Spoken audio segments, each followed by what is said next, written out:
So, today, we're going way beyond just history, way beyond the stories you might have heard growing up. We're diving into what the Zohar presents as the live operational physics of reality itself. There's this concept, called Zechut Avot, the merit of the ancestors. And look, this isn't about getting some kind of cosmic hall pass for something your great-great-grandfather did. No, it's way, way deeper than that. This is about the active, ongoing engineering that is literally holding the entire cosmos together. It's the source code, the root architecture for everything you see and everything you don't. So yeah, let's take a look at the blueprint. And right at the very heart of this incredible cosmic system, the Zohar drops this just astonishing line. It says that an image is engraved on the supernal throne of glory. But it's not Abraham, the pioneer of kindness. It's not Isaac, the symbol of strength. It's Jacob, his actual form, his likeness. Now that is not just some pretty poetry, you know? That's a critical piece of system data. It's telling us that Jacob's specific structure, his configuration, holds a unique key. It's so essential that it's mirrored at the very command center of creation. So you have to ask, right? Why him? What is it about Jacob's image that makes it the master blueprint for all of existence? Okay, to even start to wrap our heads around that, we've got to zoom way, way out. The Zohar wants us to picture reality not as just, empty space with some planets and stars floating around. No, see it as a living, breathing, luminous structure. Our whole world, it says, is held up by three immense, primal pillars of light. Just imagine it for a second. One pillar of just brilliant, flowing white light, always expanding outward, pure creation. Then there's another, a pillar of fiery, concentrated red energy, defining everything, containing, giving shape. And right between them, a third pillar, a column of radiant green and gold light that perfectly balances the other two. This is what creates a stable, harmonious reality. These aren't just metaphors, they are the fundamental forces that make our world possible. And that brings us right back to the core idea, Zechut Avot. Okay, let's put this in a language we all get today. Think of reality as a vast, unbelievably complex operating system. Zechut Avot is its root architecture. It's the core set of stable protocols that were hard-coded into the system from the very beginning to make sure it keeps running in a balanced way. And in this whole model, the patriarchs, Abraham, Isaac, and Jacob, they aren't just guys from history. They are core system templates, and they're always running like these essential background processes that keep the entire network of existence from crashing. So if this is the root architecture, you gotta ask, who are the architects? Who are the ones that actually embody these foundational templates? Well, this takes us straight to the three figures who personify those cosmic pillars of light we were just imagining. They are the three primary forces that build and maintain the world we're all experiencing right now. So check this out. Here are the two primary and kind of opposing forces. On the right, you've got Abraham. He embodies the Sephirah of Chesed. This is pure, unbounded loving kindness. It's the force of infinite expansion, this limitless river of brilliant white light that only knows how to give, give, give. But, and this is a huge but, a system of just pure, unchecked giving would just dissolve into chaos. It wouldn't have any form. It needs a container. And that's where, on the left, his son Isaac comes in. He embodies Gevurah. This is strength, discipline, judgment, limits. It's the fiery red energy that creates structure, that builds boundaries, that says, okay, this far and no further. One force pushes out, the other pulls in, and that creates this essential, dynamic tension at the very heart of everything. Okay, so where does Jacob fit into all this? If Abraham is pure expansion and Isaac is pure contraction, Jacob is the Sephirah of Tiferet, and that translates to beauty, harmony, truth. He is the central pillar. He's the point of perfect synthesis. He takes the infinite white light of his grandfather's Chesed and the defining red fire of his father's Gevurah and just masterfully weaves them together. And the result? It's not some gray, boring compromise. No way. It's a higher-order reality. It's a stable, breathtaking harmony. That's the radiant green and gold light we talked about. He is the perfected blueprint. He shows us exactly how these two opposite forces are supposed to work together to create a beautiful, sustainable world. This table here, it just lays out the whole schematic perfectly. Look, this isn't just a family tree. It's the design for the supernal system that generates and sustains our physical world, what Kabbalah calls the Sephirah of Malkut, the kingdom. You've got Abraham's Chesed, Isaac's Gevurah, and Jacob's Tiferet.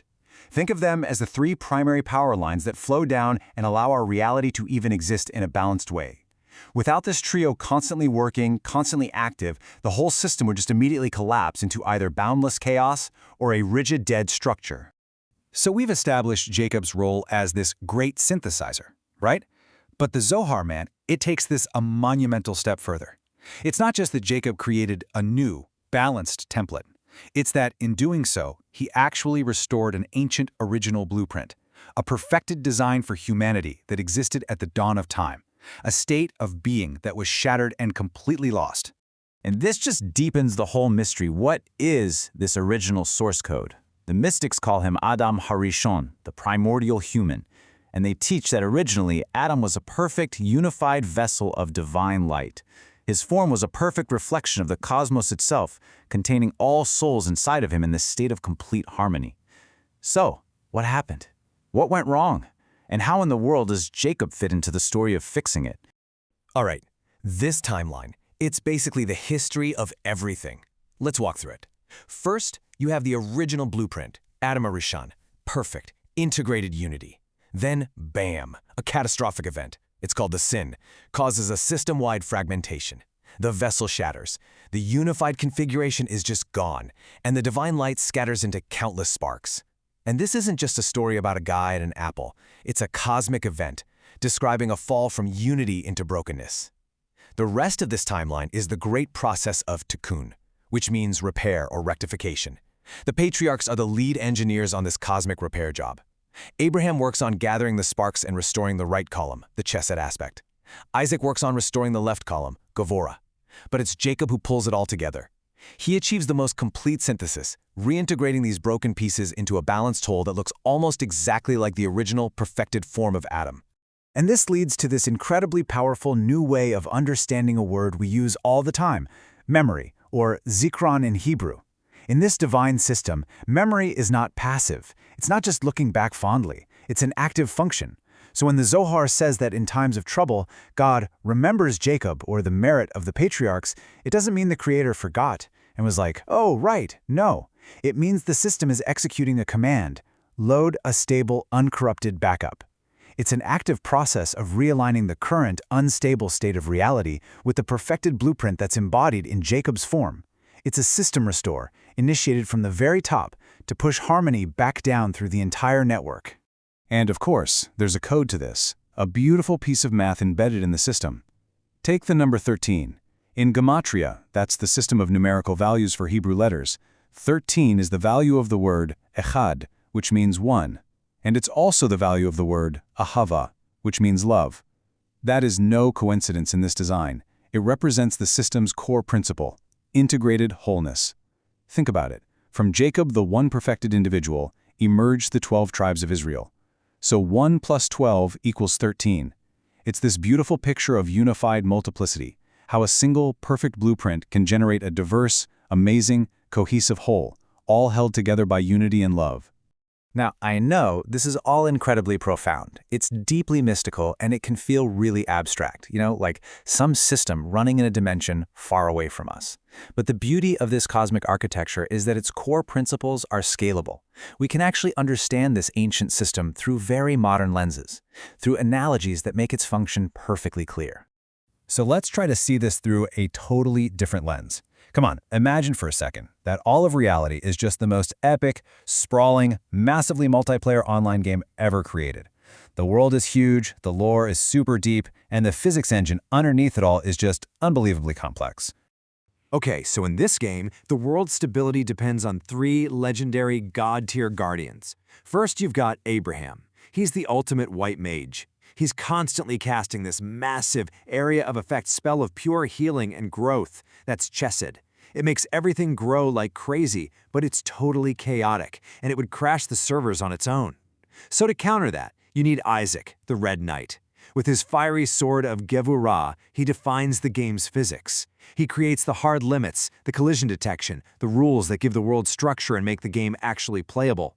And then you have the main character of the lore, Jacob, the hero king. He's not just a mage or a knight. He's this unique prestige class who has maxed out both skill trees, perfectly blending Abraham's creative energy with Isaac's rigid structure. So what's his ultimate ability?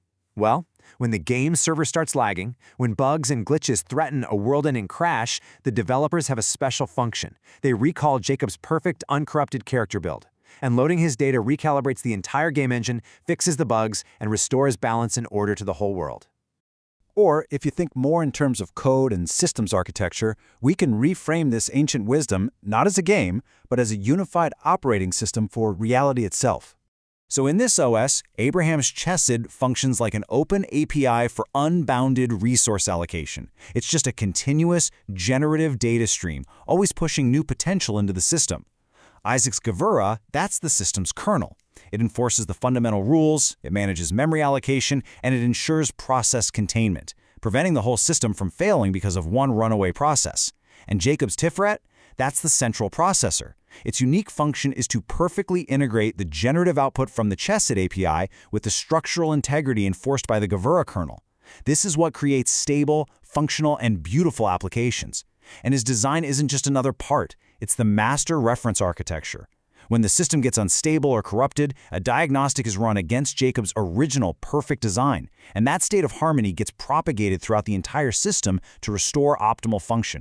So we've looked at this from a cosmic scale, from a gaming perspective, and from an engineering model.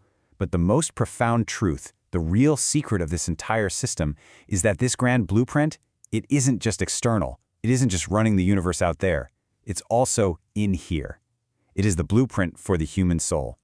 The image of Jacob, the great synthesizer, it stands as an eternal blueprint of our own potential for harmony. You see, the cosmic tension between Abraham's unbounded kindness and Isaac's focused discipline, that isn't just some story about the heavens. It is the central challenge of our own lives. We all have these powerful forces inside of us, the impulse to give freely and expand, and the need for structure, for boundaries, for self-control. And to achieve our own inner Tiferet, our own state of authentic beauty and harmony, is to become like Jacob, consciously and skillfully integrating these two powerful forces within ourselves. Thank you for joining us for this complete journey through the Part S. We hope these ancient truths help you and your family improve your own dimensions this week. If you enjoyed this full chapter deep dive, please like, subscribe, and share which part of the journey touched your soul in the comments. We'll see you in the next chapter.